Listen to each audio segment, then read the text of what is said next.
Hello and welcome to the video. My name's Trio. We're going to name our rivals DG, which is short for Die Gaming. Happy birthday again, Nevi. And it'll become clear why this is for you. So, part of what I want to do going forward is to do a mini-series over November of having later generation Pokemon in Fire Red, just to see how well they'll perform with the old Genron issues. So we start here with Nevi. You saw the stats there. It is a physical attacker, relatively slow, not the best for speed, but easy enough to beat the rival. We have got to Brock on minimum battles. I am trying as close as possible to keep these challenges interesting, so not over leveling, and obviously just trying to do it as quick as possible, so the less battles we do, the quicker it becomes. We tried at 6, that wasn't enough. We come back at level 10. We're doing a little bit better here. Obviously the lick can cause paras, so that is helpful, but not quite enough really there to get us through. So the next damage rounding threshold is level 12. So we come back here at level 12. As you will see, we are having a better time against Geodude. The damage is loads better. With a bit more luck, you know, you can go through into Onyx with a lot more health. I choose to use Lick here. Onyx is stuck into Rage, so I'll go for Leers. Bit of a misplay here. I use Leer one too many times. Should have used Fury Swipes now. I debate on doing it, think, oh, I'll live. I do live, but not with enough health to then make an attack. So we just try again. Level 12 seems to be the right level. You can see the damage that Lick's doing. The crits do help, of course. And we move on to Onyx. So I try for the Lick first. We do get that, but we've taken too much damage here. So even with that, and Fury Swipes of course is going to let us down.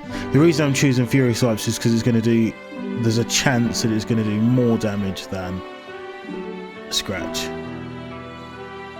Unlikely you get 2, you're more likely to get 3, and if you get 3 you're going to do more damage.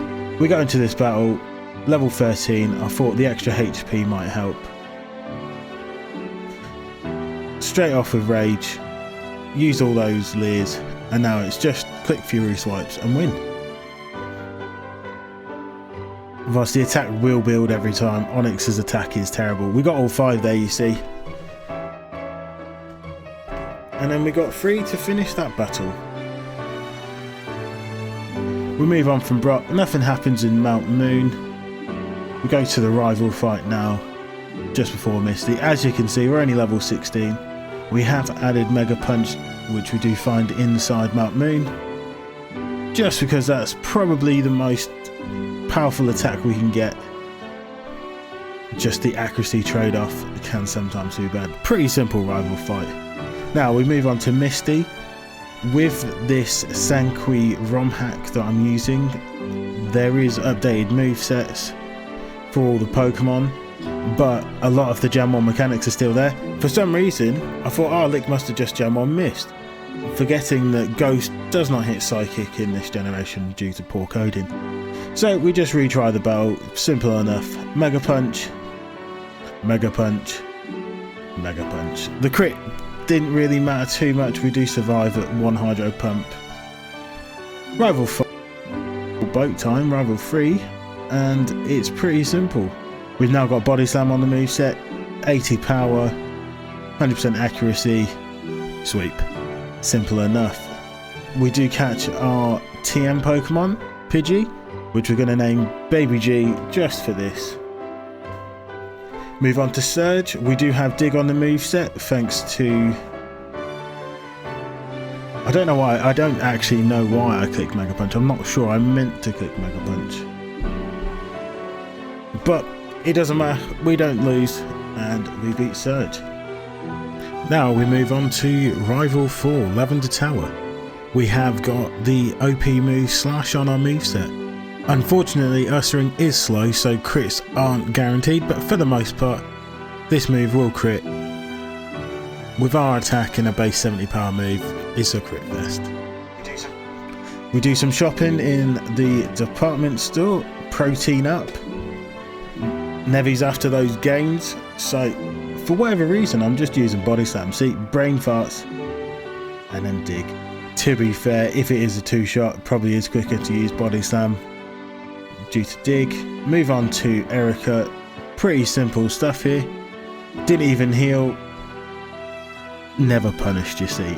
I wasn't expecting Erica to be an issue when we've got a slash on our moveset. So after the Erica fight, I thought I'd show you what Marak's transformed. It's Zapdos. Just use this opportunity for fun to kill it. It doesn't really change too much. Now we move on to Koga.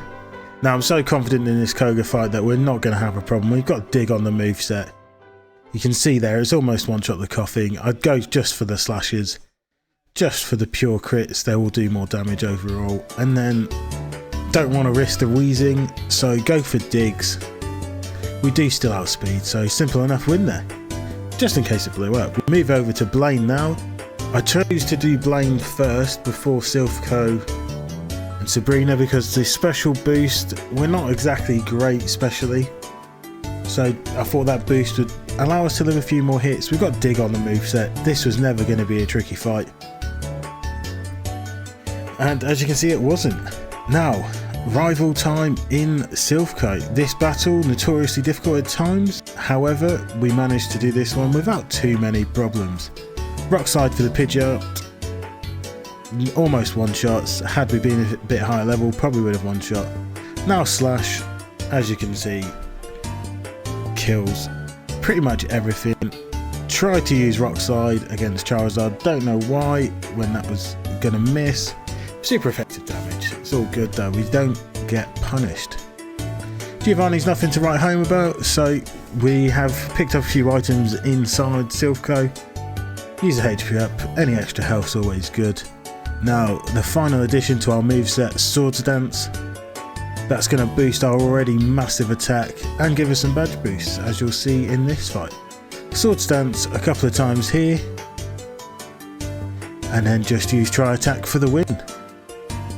Not really much to say. We were never going to be able to outspeed Alakazam, so it was just pure brute force. Now we move on to the final Giovanni fight. I did want to try and outspeed Dugtrio, so I go for all 3 Sword Stances and then just use Earthquake. And that's a wrap on that one. We are very overpowered, to be fair, for this point. Especially with Sword Stance. Now we move on to the final rival fight, and as you'll see here, Sword Stance is gonna be the key. In hindsight, could we have been quicker if we'd done Silphco first? Grab Sword Stance, maybe, but by the time you've set up Sword Stance anyway, we probably weren't taking that much longer. This rival fight is trivial.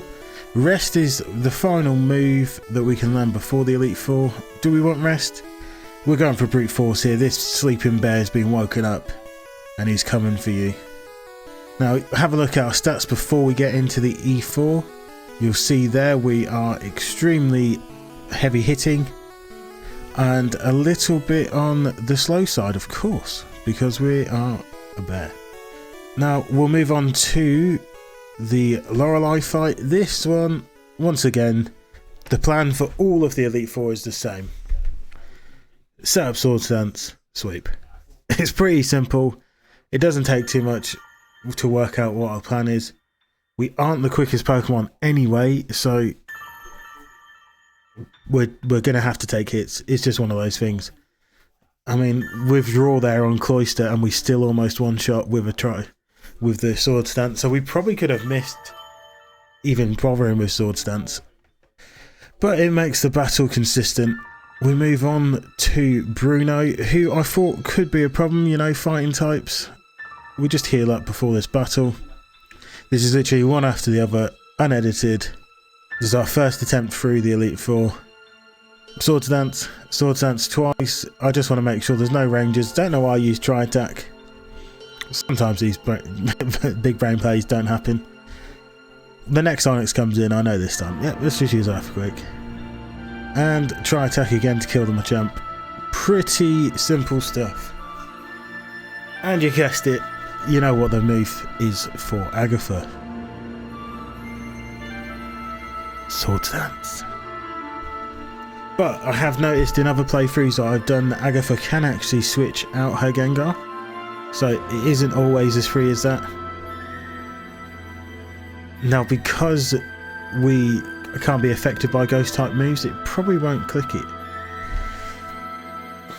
I don't think I saw Hypnosis once during this battle. Haze is a bit annoying, but we probably didn't need the Sword Dances. I was trying to outspeed, trying to use the badge boost to my advantage. Lance now, let's not pretend this is going to be difficult. One Sword Dance, now we outspeed Gyarados. Tri Attack's going to do the rest of the work. Aerodactyl comes out, we switch back to Rock Slide.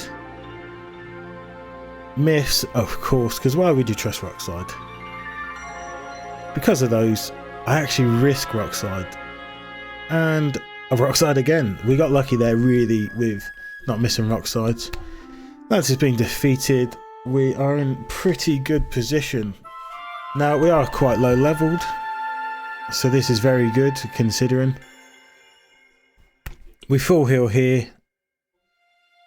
Save it up, you can see the time there. Go through to the rival fight. As you can imagine, it isn't gonna be that difficult. Also what I thought. One Sword Dance and we die straight off to a crit. That was obviously purely bad luck, so we try again with this rival fight. As you can see, now we've done that Sword Dance. Pidgeotto still outspeeds, but I thought one should be enough for the whole team. Even with Reflect, Alakazam dies. Earthquake, dead. Tri Attack, dead. Rock Slide, dead. But you can see there, things could have gone very wrong, and they did. Right, we lost that last rival fight, so my decision here was Rare Candy. Do I just do it to 1 damage rounding threshold, or do I go for 2? In my mind I thought we were 55 during that battle at some point, so I thought maybe let's just get to 58. Guarantee the win. We had the Rare Candies in the bag, we didn't need them throughout the playthrough. Now finally, at level 58 we hit the rival. Pidgeotto, plan as normal, Sword Dance. Do it twice, got risky there, don't know why we done it twice. 3 times guarantees the outspeed. So now we Tri Attack, Earthquake, Tri Attack, level up unfortunately, so we do then not outspeed the Gyarados, and the Charizard throws with Wing Attack. And we have won the rival fight with 7 resets